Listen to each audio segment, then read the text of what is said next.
அனைவருக்கும் வணக்கம். இன்னைக்கு டிஎன்ஏல என்னென்ன இம்பார்ட்டன்ட் நியூஸ் இருக்கு அப்படிங்கிறத பார்ப்போம். முதல்ல பார்த்தோம்னா, தமிழக நஞ்சராயன் கழுவேலி பறவைகள் சரணாலயங்கள் ராம்சார் தலங்களில் சேர்ப்பு அப்படி சொல்லி கொடுத்துருக்காங்க. ஸோ சுதந்திர தினத்தை முன்னிட்டு பார்த்தோம்னா, ஒரு 3 இடங்கள் வந்து ராம்சார் தலங்கள்ல புதிதாக சேர்க்கப்பட்டிருக்கு. ஓகேங்களா? ஸோ ராம்சார் தலங்கள் அப்படின்னு பார்த்தோம்னா, இந்தியாவுல தற்போது 85ஆக இந்த 3 சேர்த்ததுக்கு அப்புறமா உயர்ந்திருக்கு. ராம்சார் அப்படின்னு பார்த்தோம்னா, ஈரான் நாட்டின் ராம்சார் நகரில் 1971ஆம் ஆண்டு எடுக்கப்பட்ட முடிவின்படி அந்நகரின் பெயரில் இந்த அமைப்பு செயல்படுகிறது அப்படின்னு சொல்றாங்க. ராம்சார் அமைப்பு வந்து ராம்சார் கன்வென்ஷன் 1971 பேஸ் பண்ணி தான் இயங்கிட்டே வருது. உலகத்துல இருக்கக்கூடிய ஈரநிலங்கள் வெட்லேண்ட்ஸ் அப்படின்னு சொல்றோம் இல்லையா? ஸோ அதெல்லாம் வந்து இந்த ராம்சார் தலங்கள் அப்படின்னு சொல்லி அறிவிப்பாங்க. அதன் அடிப்படையில பார்க்கறப்ப இந்தியாவுல மொத்தம் 85 ராம்சார் தலங்கள் இருக்கு. இந்தியாவிலேயே அதிகமா பார்க்கறப்ப தமிழ்நாட்டுல 18 ராம்சார் தலங்கள் இருக்கு. உத்தரப்பிரதேசத்துல 10 ராம்சார் தலங்கள் வந்து இருக்கு. சரிங்களா? இந்தியாவிலேயே அதிகமா தமிழ்நாடு தான் இருக்காங்க. ஓகேவா? ஸோ சமீபத்துல இன்னைக்கு பார்த்தோம் அப்படின்னா, நஞ்சராயன் பறவைகள் சரணாலயம் மற்றும் கழுவேலி பறவைகள் சரணாலயம் மத்திய பிரதேசத்துல இருக்கக்கூடிய தவா நீர்த்தேக்கம், தவா ரிசர்வாயர் அப்படின்னு சொல்லுவோம். இந்த 3 இடங்களை இந்தியாவோட பட்டியல்ல சேர்த்திருக்காங்க. அதுல நஞ்சராயன் பறவைகள் சரணாலயம் எடுத்து பார்த்தோம் அப்படின்னா, பல்வேறு வகையான உயிரினங்கள்லாம் வந்து இருக்கு. அதை பத்தின செய்திகளை தான் அங்க குடுத்திருக்காங்க. சரிங்களா?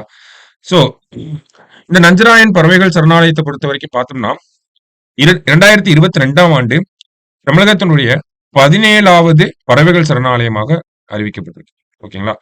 ஸோ இது ஒரு முக்கியமான பாயிண்ட். தமிழகத்தின் 17வது பறவைகள் சரணாலயம் எது அப்படின்னு பார்த்தோம்னா, நஞ்சராயன் பறவைகள் சரணாலயம்.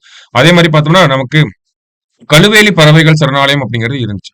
இந்த கழுவேலி பறவைகள் சரணாலயம் அப்படிங்கிறது தமிழ்நாட்டினுடைய 16வது பறவைகள் சரணாலயம் 2021ஆம் ஆண்டு அறிவிக்கப்பட்டது. சரிங்களா? முக்கியமான பாயிண்ட் அதெல்லாம். ஓகேவா? ஸோ தமிழகத்தை பொறுத்த வரைக்கும் பார்க்கறப்ப 18, இந்தியாவை பொறுத்த வரைக்கும் பார்க்கறப்ப 85 ராம்சார் தலங்கள் இருக்காங்க. ஸோ சமீபத்துல பார்த்தோம்னா, இந்த பிப்ரவரி மாசமே லாங்குட் சோலா அப்படின்னு சொல்லி ஒரு ரிசர்வ் இருக்கு நீல்கிரிஸ்ல. ஸோ அதையும் வந்து ராம்சார் தலமாக அறிவிக்கப்பட்டிருந்துச்சு. அடுத்தது கரைவெட்டி, அரியலூர்ல இருக்கக்கூடிய கரைவெட்டி பேர்ட் சாங்சுரி, அதையுமே பார்த்தோம்னா நமக்கு ராம்சார் தலங்களா இந்த வருஷம் தமிழகத்திலிருந்து அறிவிக்கப்பட்டது. அரியலூர். ஓகேங்களா? ஸோ தமிழகத்துல சமீபத்துல பார்த்தோம்னா ஒரு 4 இந்த ஒரு 6 மாத 7 மாத காலத்திலேயே ஒரு 4 ராம்சார் தலங்களை புதுசா நம்ம சேர்த்திருக்கோம். சரி, அடுத்தது கனிமங்கள் மீது மத்திய அரசு வசூலித்த வரி 2005ஆம் ஆண்டு திரும்ப பெற மாநிலங்களுக்கு அனுமதி. ஸோ என்ன சொல்ல வராங்க அப்படின்னு பார்த்தோம்னா, கனிம வளங்கள் மீது வரி போடுறது மாநில அரசாங்கங்களின் உரிமை அப்படின்னு சொல்லி தமிழக அரசாங்கம் தொடுத்திருந்த ஒரு வழக்கின் தீர்ப்பாக நம்ம பார்த்திருந்தோம் முன்னாடி. ஸோ அதுல பார்த்தோம்னா ராயல்டி கட்டுறாங்க. மைன் பண்றவங்க எல்லாருமே ராயல்டி கட்டுறாங்க. ராயல்டியும் தாண்டி மாநில அரசாங்கங்கள் ஒரு தனியார் நிறுவனம் அவங்க மாநிலத்துல வந்து சுரங்கங்கள் போட்டு அந்த கனிம வளங்களை எடுக்கிறப்போ அவங்க ராயல்டி கட்டுறாங்க. அது வந்து ஒரு வாடகை மாதிரி. அதையும் தாண்டி ஒரு வரி விதிக்கலாம். அது மாநில அரசாங்கங்களின் உரிமை. அது மாநில அரசாங்கங்களுக்கு தான் போய் சேரும் அந்த வரி அப்படிங்கிறத சமீபத்துல உச்சநீதிமன்றம் சொல்லியிருந்தாங்க. அப்படின்னா அதுக்கு முன்னாடி வரைக்கும் பாக்குறப்ப மத்திய அரசாங்கம் தான் இந்த ஒரு வரியை கலெக்ட் பண்ணி வச்சிருந்திருப்பாங்க இல்லையா? அப்ப மத்திய அரசாங்கம் அந்த வரிகளை திருப்பி கொடுக்கணும் அப்படிங்கிறது ஒரு வழக்காக இருந்துச்சு, நமக்கு ஒரு வாதமாக இருந்துச்சு. சோ அதுக்கான தீர்ப்பை தான் உச்சநீதிமன்றம் சொல்லியிருக்காங்க. 2005ஆம் ஆண்டுல இருந்து அந்த மாதிரி கலெக்ட் பண்ண ரெவன்யூவை மாநில அரசாங்கங்களுக்கு மத்திய அரசாங்கம் பிரிச்சு கொடுக்கணும் அப்படிங்கறத உச்சநீதிமன்றம் சொல்லியிருக்காங்க. என்ன சொல்றாங்கன்னு பார்ப்போம். கனிம வளம் நிறைந்த நிலங்கள் மீது வரி விதிக்க மாநில அரசுகளுக்கு சட்ட அதிகாரம் உள்ளது என்று அண்மையில் தீர்ப்பளித்த உச்சநீதிமன்றம் தற்போது கனிமங்கள் மீது மத்திய அரசு இதுவரை வசூலித்த வரியை 2005ஆம் ஆண்டு ஏப்ரல் 1ஆம் தேதி முதல் முன்தேதியிட்டு திரும்ப பெற மாநிலங்களுக்கு அனுமதி அளித்து அதிரடி உத்தரவை பிறப்பித்தது அப்படின்னு சொல்லி கொடுத்திருக்காங்க. அப்ப ஏப்ரல் 1 2005ஆம் ஆண்டுல இருந்து 2024 வரைக்கும் மத்திய அரசாங்கம் எவ்வளவு வரியை கலெக்ட் பண்ணிருக்காங்களோ அந்த மாநிலங்கள் வாங்கிக்கலாம் அப்படிங்கிற ஒரு தீர்ப்பை சொல்லியிருக்காங்க.